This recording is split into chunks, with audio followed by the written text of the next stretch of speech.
The Prime Minister has imposed Tier 3 restrictions on Greater Manchester from Friday, England's highest coronavirus alert level, after talks with local leaders collapsed as they wrangled over money. The government offered to give the region £60 million to help people through the new measures. But the Mayor, Andy Burnham, wanted £5 million more and refused the offer, saying it wasn't enough.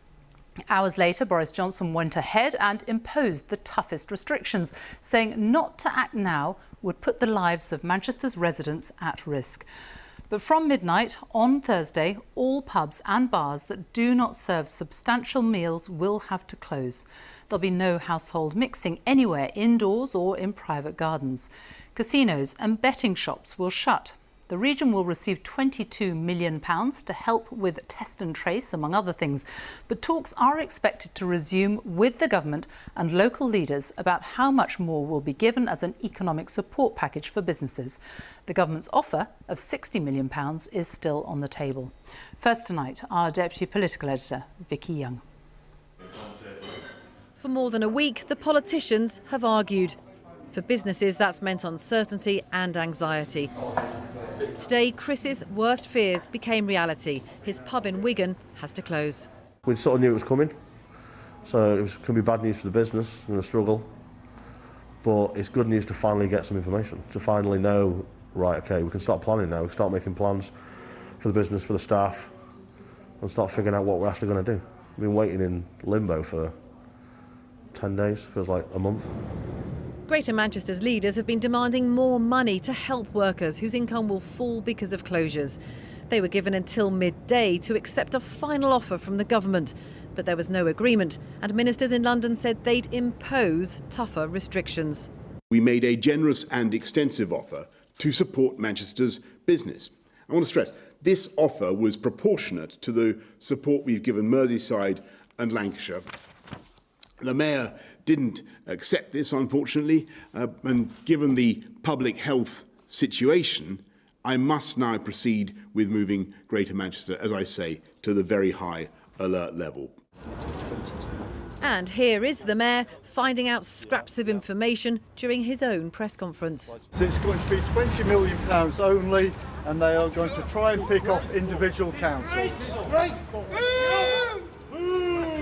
News that didn't go down well here. I mean, it's brutal, to be honest, isn't it? This is no way to run the country in a national crisis. It isn't. This is not right. They should not be doing this, grinding people down, trying to accept the least that they can get away with. His team calculated that £90 million was needed until the end of March. Eventually, he said he'd accept £65 million. The government offered 60. And is this a game of poker? Are they playing poker with places and people's lives through a pandemic? Is that what this is about? The people who drive those taxis, who work in the pubs, many of them who may have voted for them, they said to them they would level up. What we've seen today is a deliberate act of levelling down.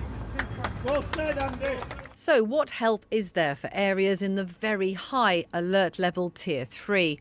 The government offers financial support amounting to £8 per head of the local population. So for Greater Manchester, that would mean £22 million. This is just to fund contact tracing, enforcement and helping the clinically vulnerable. On top of that, Lancashire and Liverpool City region also agreed extra economic packages worth millions. But talks on similar funding for Greater Manchester have stalled. Are you withdrawing the extra, what you called generous offer? Is that now off the table? And what do you say to the Mayor of Greater Manchester, who has accused you of grinding down communities through these negotiations? I bitterly regret any restrictions that lead to damage to businesses and to people's lives. Of course I do. The funds are there. They're massive. And what we couldn't do, I hope people understand, was do a deal with Greater Manchester that really would have been out of kilter with the agreements we'd already reached with Merseyside and with Lancashire. Later, Downing Street clarified that the offer of £60 million was still on the table. Other areas, including Teesside and South Yorkshire, are locked in their own battle with the government over money. It's an urgent situation, but progress is slow. Vicky Young, BBC News, Westminster. Well, Greater Manchester is one of the largest local authority areas in the UK. It's made up of 10 separate boroughs, all of which will move to the highest alert level, affecting around 2.8 million people.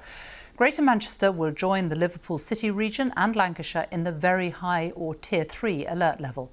Bolton in Greater Manchester has the fastest rising number of coronavirus cases. It was already under some of the toughest COVID restrictions. Our North of England correspondent Danny Savage is there for us now. Danny.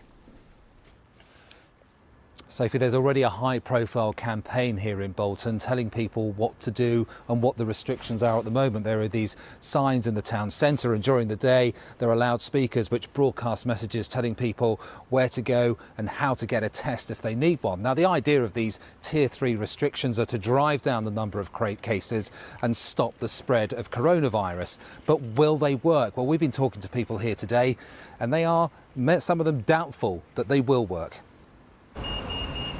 Bolton has been under some sort of coronavirus restrictions for months longer than most places. But the infection rate is still high. Testing stations are busy. There were 1,300 confirmed cases last week. People here think something more is needed. People have become blasé, and so now what you've got is that they're saying, oh, it won't affect me. While they had the fear factor, people stuck with it. Some people are just carrying on as normal, and the rest of us are trying our best to abide by the rules, and that's not helping anybody. Tier 3 restrictions will not turn places like Bolton into ghost towns. Many businesses will remain open, schools will continue to operate, and advice to make fewer journeys is just that, advice, not the law. And as a result, many people we've spoken to don't believe the Tier 3 restrictions will have the desired effect here. Do you think people will follow the rules this time? I don't think people will follow the rules as strictly as they did in March and April. The thought of Christmas being cancelled, if it's going to be that you can, I think people will break the rules to see the family. We've done the stint of the full lockdown, thinking that this would wear off and nothing's changed, and now it seems like it's getting worse. Vicky is self-employed. She supported Andy Burnham's efforts to get the best deal, but can't see how many people will now make ends meet. Your bills aren't going to stop being paid, are they? You know, if we could live on 80%, then we would work 80%, but we can't, and it's going lower now. So that's another worry, isn't it? Being able to afford everything, because nothing's going to change. The economy's still rolling, isn't it? You've still got some things to pay, so yeah, it's just a worry. It's taken a long time to get to the point of restrictions being imposed. There's a weariness, though. You don't feel that the measures so far this year have worked at all? Well, obviously not, no. We're not getting any closer to an end result. So far, seems to be getting further and further away from an end result at the moment. Once more into tougher restrictions goes Greater Manchester, to the relief of some. So follow the rules, wear a face covering. And the annoyance of others. Keep your 2-metre distance. Danny Savage, BBC News, Bolton. Our Deputy Political Editor, Vicky Young, is in Westminster. So all this wrangling over money of the last 10 days, a poker game is what the Mayor of Greater Manchester called it. Yeah, and if you just think that the government has spent hundreds of billions of pounds during this pandemic, and now they're haggling over 5 million, it doesn't feel like very much, but the government says it wouldn't be fair on other areas, and they don't want to get into this bidding war where the costs do keep escalating. But just imagine tonight a business in Greater Manchester. In the last few hours, you've been told by the Prime Minister that you will have to close in 2 days' time, and you don't know yet the extent of the compensation that you are going to receive. All you can hear is politicians arguing, and that is continuing tonight. 6 Conservative MPs from Greater Manchester have written to the Mayor, Andy Burnham, accusing him of failing in his duty and putting his ego before the people of the area. Of course, there are plenty of others who've described him as a hero for standing up for the lowest paid. But there is one thing that both sides do agree on. They are both urging people to follow those rules when they come in. After all the bickering, they'll have to hope that people are still listening. Vicky Young, thank you.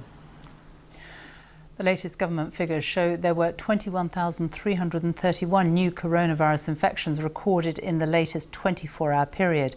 The average number of new cases reported per day in the last week is now 18,235. 877 people have been admitted to hospital on average each day of the week to last Friday. 241 deaths were reported. That's people who died within 28 days of a positive COVID-19 test, and that is almost 100 more than this time last week. It means, on average, in the past week, 136 deaths were announced every day. It takes the total number of deaths so far across the UK to 43,967. Our health editor Hugh Pym is here now, and that is a big jump in the daily deaths recorded today. Yes, Sophie, it looks pretty surprising. 241 daily reported deaths in the UK, up from 80 the previous day. You do have this weekend effect, whereby sometimes reported deaths are delayed till Tuesday, pushing that figure up. Even so, Professor Jonathan Van Tam, England's Deputy Chief Medical Officer, said at the briefing he expected the trend to go on upwards. He also said, though, when questioned, that he thought a national lockdown in England at the moment was inappropriate because of the big variations in regions' infection rates. There was a lot of focus on the northwest of England, not surprisingly. Charts were shown with hospital admissions going up, the numbers in hospital with COVID the highest in the northwest of any region. But hospital figures and deaths relate back to cases which were first diagnosed a couple of weeks ago. So what are cases doing now in the northwest? Well, there was one interesting chart which was shown which looks at the trends. First of all, you've got, this is for the northwest of England, the top two lines, the younger age groups, teenagers and those in their 20s, going up and then falling back again. That could be because there was a lot of testing a few weeks back.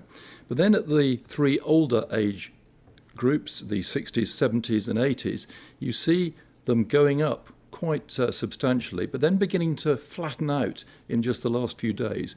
Could that possibly be a slightly more encouraging sign for the northwest of England? Hugh Pym, thank you.